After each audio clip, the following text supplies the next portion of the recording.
Tonight. So as we've been saying for the past 24 hours, this year's budget has a lot of people upset.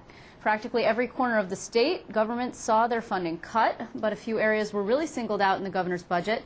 One was services for the elderly in home health care, that is. My next guest says that the amount of proposed cuts has his organization gravely concerned. Dan Heim is the interim president of the New York Association of Homes and Services for the Aging. He joins us in the studio tonight. Thanks very much for your time. Thank you. Actually, home health care was singled out specifically by the governor in his budget address when he was speaking about Medicaid cuts, and he basically said, in short, that the system that has been created up to this point is now more about the providers making money than providing services for the people. What is your response to that? Well, the facts really don't bear that out. According to a recent study that we conducted with the Home Care Association, in fact, between 70 and 80% of home health providers are losing money on operations, and Medicaid is their main payment source. So Medicaid is not meeting the actual cost of delivering care to people in the home.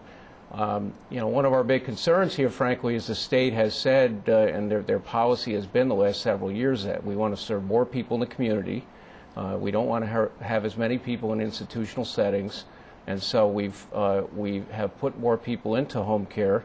And those individuals have higher needs because they would have otherwise been served in a nursing home or another setting. Right. So naturally the cost goes up, and now what we're saying is that we think costs are out of control, when in fact we're trying to change the system and serve more people in the community. Okay, well, clearly we have a baby boomer issue, right? This booming population is right on the horizon. You guys are saying that New York's senior population will swell from 3.3 million to 4.6 million by 2030. So obviously this is an issue. It's probably the fastest growing segment of healthcare. It is the area that has been targeted for the most cuts. When you talk to people about cuts, the most frequently they talk about home health care as an area that can be contained.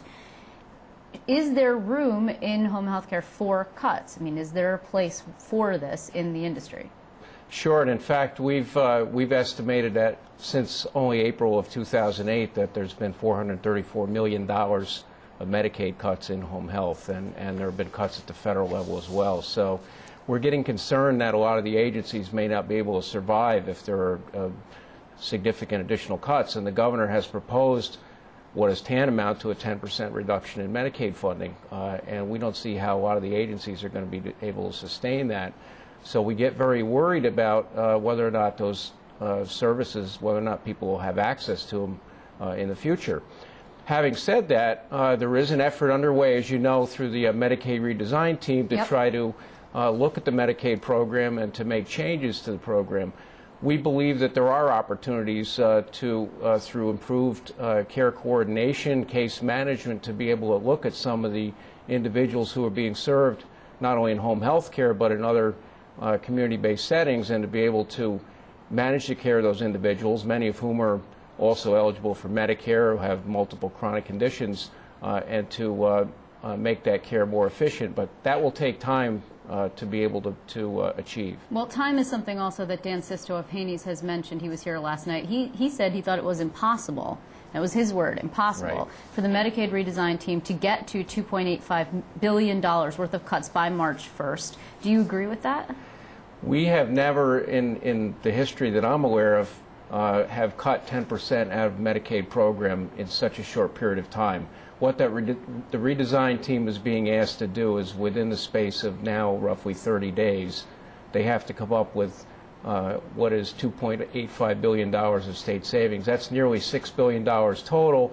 That's 10% of our Medicaid program, and we have to be able to get those savings in this state fiscal year, which is it's a very tall order. I would say it's almost like trying to turn a ship in a bathtub. Many of these initiatives are going to take time. Our concern is that policymakers, when pushed, will wind up reverting back to the same time-tested strategies, which is to cut rates of payment to providers. And unfortunately, that will wind up having implications for the people we serve, because quality will be threatened and access will not be there. Right, but the kinds of services that will be covered will remain, right? If you cut the providers, but you don't cut the menu, the Cadillac plan, if you will, of what's offered to people who receive services, then they're still entitled to look for those services, although they may not be able, they might have to wait longer or travel further to receive them. Is that what you're saying? Well, that's exactly right. And again, to be able to contain Medicaid and actually reduce it by a couple percentage points of what the governor is talking about, we have to contend with the fact that enrollment is growing at 5% a year. So would you recommend fewer people on the rolls then? Well, there are more and more people coming on the program. That's been a conscious state strategy. And I would say that eligibility is something we need to look at. Okay. We cover more people, more population groups in this state than any other state.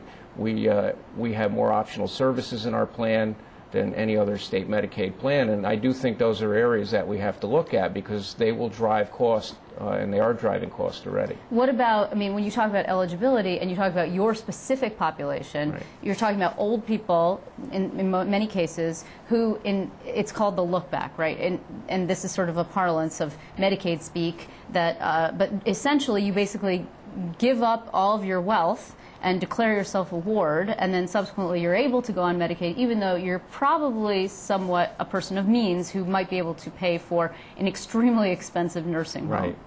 Well, and that's a big part of the problem, is that we have turned Medicaid from a safety net program for the poor into the de facto long-term care insurance policy. And we simply can't afford to do that. And so as a result, and nursing home care, other services are very expensive because of the level of regulation we have in New York State, because we don't have a lot of private financing coming into the system. So we do need to figure out a way, short of forcing people into these decisions about impoverishing themselves by going to a lawyer or spending their money down rapidly, we need to figure out a way to bring more private dollars into the system through insurance.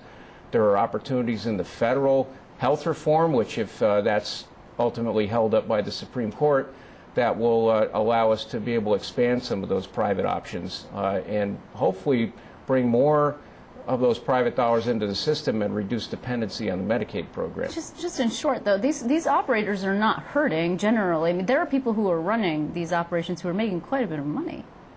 When you say you mean nursing homes, nursing home care? Operators, home care operators. I mean, the people at the top. I'm not necessarily talking about the people who are working there.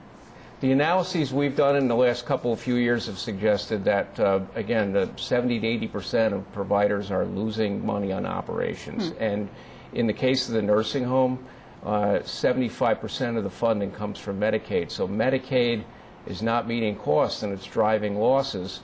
Our organization represents not-for-profit and public providers, and many of them are living literally check to check at this point. Things are really bad out there, and they've done a lot of cutting over the last several years. And we've had 28 nursing homes in the state close in only the last 5 years. So things are pretty bad out there. Well, it seems like obviously this is an ongoing conversation. I want to thank you for coming in and talking about this particular segment, because there are so many difficult facets of Medicaid. So Dan Heim, thanks very much for being here. Thank you very much.